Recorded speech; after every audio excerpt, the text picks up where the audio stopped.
Magandang umaga mga idol. Grabe, sobrang ginaw. Ayan, kakarating na namin dito sa kubo namin. No? Ayan, nakasarado pa. So yung naano namin dito, nasa gupa namin dito sa kubo namin, ito yung basura, nakakalat. Nakakalat yung mga basura. Yung kaliro namin. Ito yung mga kaliro na nahuhulog. Yung tuyo, ubos. Itong lagayan ng mga bitchin at saka yung magic sarap ay nandun dyan, no? Pinulot ko kanina. At siyempre yung talong namin, tingnan niyo yung talong, oh. Naka hands up yung mga talong. Pag ngayon pansinin yung mga basura, pupulutin ko yan mamaya. Yung mga talong, oh.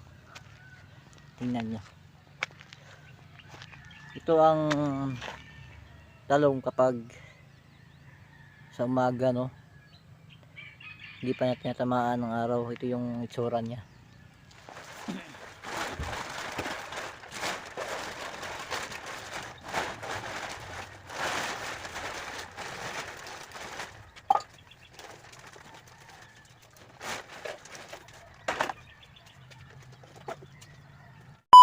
So ayan na mga idol, oh. Naka-start na si Papa nag-spray. So ayan, gusto ko sana siyang tulungan kaso isa lang po yung spray can na gamit. So ayan po siya, oh. Ayan. Ang nisprayan po niya yung maliliit pa na talong. Yun. Punta na siya dito.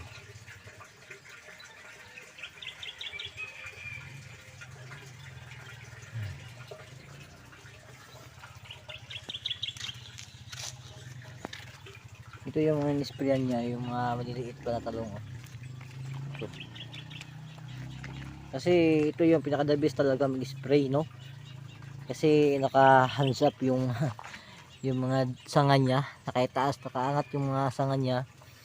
Pag spray mo dito, tutulo yung mga medisina doon patungo doon sa lalim. Kaya napakadabis, no, na mag-spray ng umaga. Ayun. So ito yung inuna niya mag-spray, yung talong, kasi napakaganda pa, no, na-sprayan yung talong. Kasi kapag mainitan na po ito, masikatan na po ito ng araw, itong talong na to ay yung mga dahon niya, sampol ganito, sampol po yan, ha.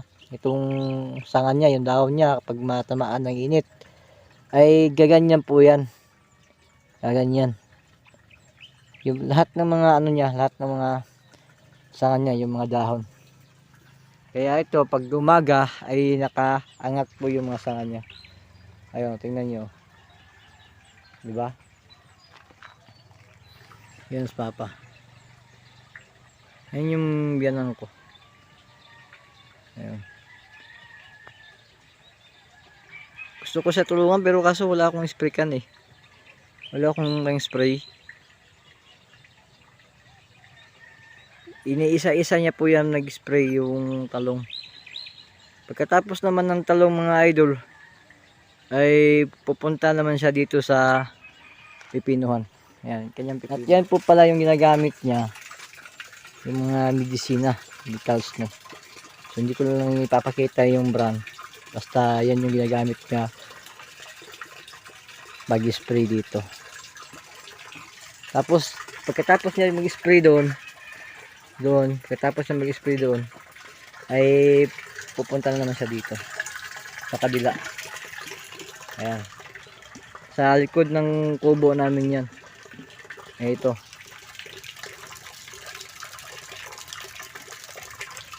Ayan. Lahat po yan nakikita nyo dyan sa gitna ay puro po yan talong. Oh. In English, that's all I plant. Tama ba ko? Ito po yung harvest ko, no? Ayan. Dami na, oh. Lahat po yan. Ayan. So, first picking, no? First picking po yan. So ayan oh. Ayan yung mga pipinuan na hinarbisan ko kanina. Ayun.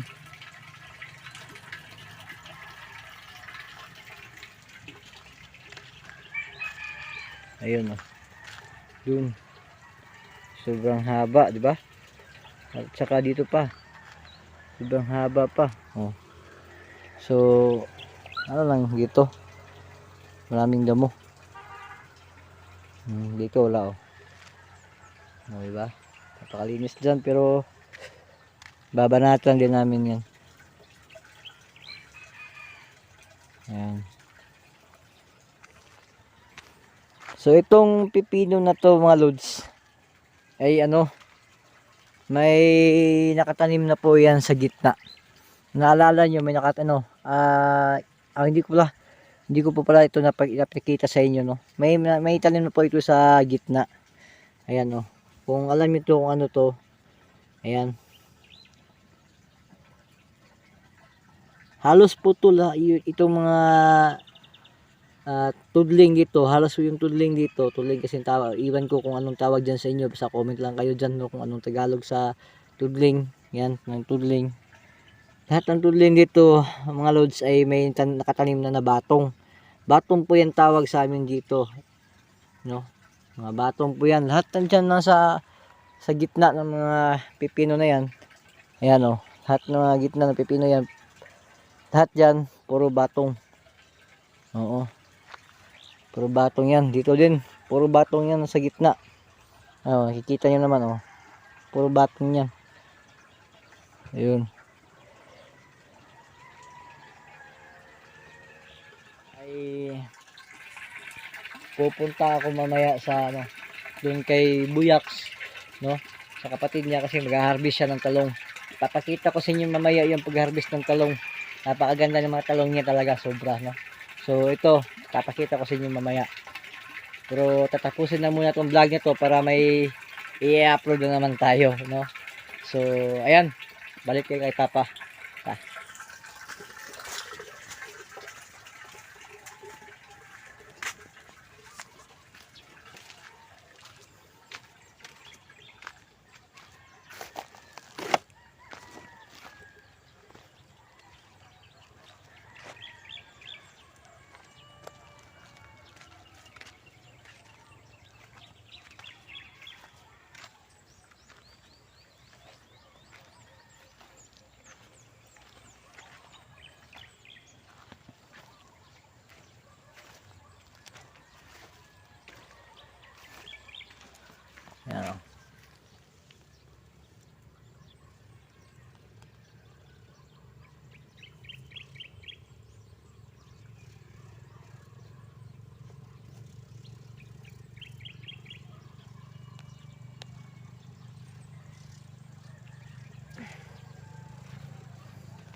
Daming white fly.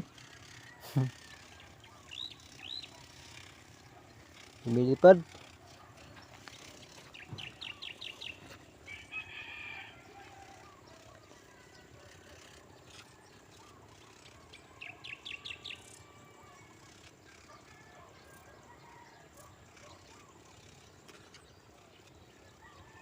Ganyan lang no, ganyan lang pag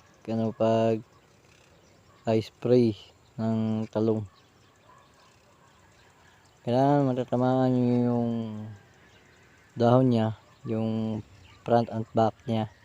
Front and back para ano din eh. Mga chemicals na medisina na yan, may mga halo din yan na pampapatay ng mga insekto. Pangpa lusog sa mga dahon o ganyan.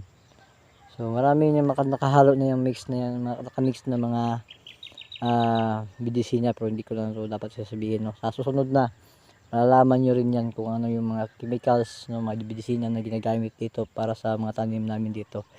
Kasi ito mga idol hindi kami gagamit at hindi kami gagastos ng mga medisina o anong klase mga medisina o abono yung gagamitin namin. Sobrang lawak to, di ba? Oo, sobrang lawak to, kaya hindi na namin to basta-basta na titirahin lang ng mga ordinaryo, o di ba? Basta may mga chemicals talaga na ginagamit namin na hindi ko dapat sasabihin sa inyo. Pero wag kayong mag-alala, darating dahil dyan. Kasi alam ko naman na mahal ko kayo, di ba? Oh, ito. Ito yung sa front, doon sa may bandang eskwelahan. At ito naman sa likuran ng kubo namin. At sa CR namin. Patungo doon sa kabila. No? So, ang titirahin pala ni Papa dito, kung di ako nagkakamali, lahat ng mga similya or mga seeds, no? Na makatanim, lahat ng mga titirahin ni Papa ito na i-sprayan niya ay siguro aabot ng kung di ako nagkakamali nasa ano,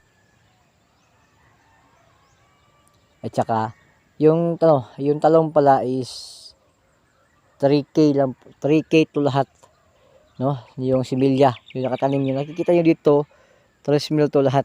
Oh, 3 mil po yan lahat kung di ako nagkakamali, no? So yung pipino naman ay 2.7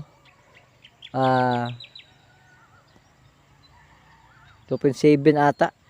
Okay, oo, kung di ako nagkakamali din, 2.7. At saka yung batong naman niya, yung sa gitna, yung ipakita ko sa inyo kanina, yung sa gitna ng pepino ay nasa ano yun,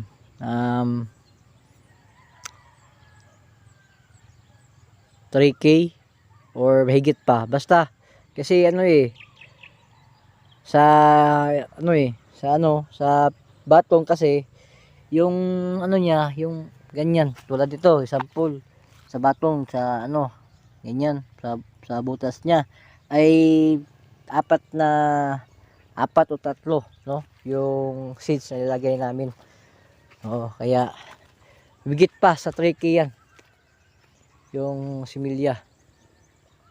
So yan yung lahat titirahin ni Papa ngayon. Pero anong oras na ngayon daw? 5 pa, 5:30 AM. So natatapos siya dito mga 8 or 9. 8 or 9 siguro siya matatapos na mag-spray, no? Kasi ako, kung dalawa lang sana yung spray namin, no? Dalawa lang sana yung spray namin na gagamitin. Tutulungan ko sana siya dito, kaso isa lang yung spray namin, no? Siguro doon siya sa pipino tumitira, habang ako dito naman sa talong kung may spray ako. Wala naman akong spray. At saka sa mamaya mag-harvest kami ng talong doon. Papakita ko sa inyo kung gaano kadami yung ma-harvest namin na talong, no? Kasi matanda na yung talong na yan, no? Ipapakita ko sa inyo kung ilang ma-harvest na namin dyan sa talong ni Buyaks, no? So ayan si Buyaks, nagdidilig sa pipino niya. Ayun si Buyaks, ayan. Kung nakikita nyo si Buyaks, sobrang likot ng kamay ko, grabe. Ayan, nakikita nyo si Buyaks po yan, nagdidilig.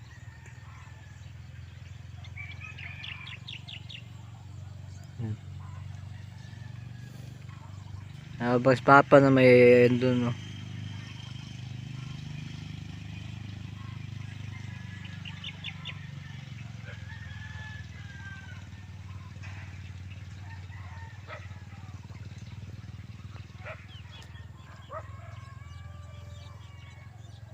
So ayan na mga ka-idol, hanggang dito lang siguro, no, tayo dito sa nakita ko sa vlog natin ngayon. Hanggang dito na lang siguro, kasi mag-harvest pa kami ng talong. So another vlog na naman tayo doon. So abang-abang nyo yung i-upload natin na talong, kasi marami kayong makikita na magagandang talong, no, na ma-harvest namin mamaya, no.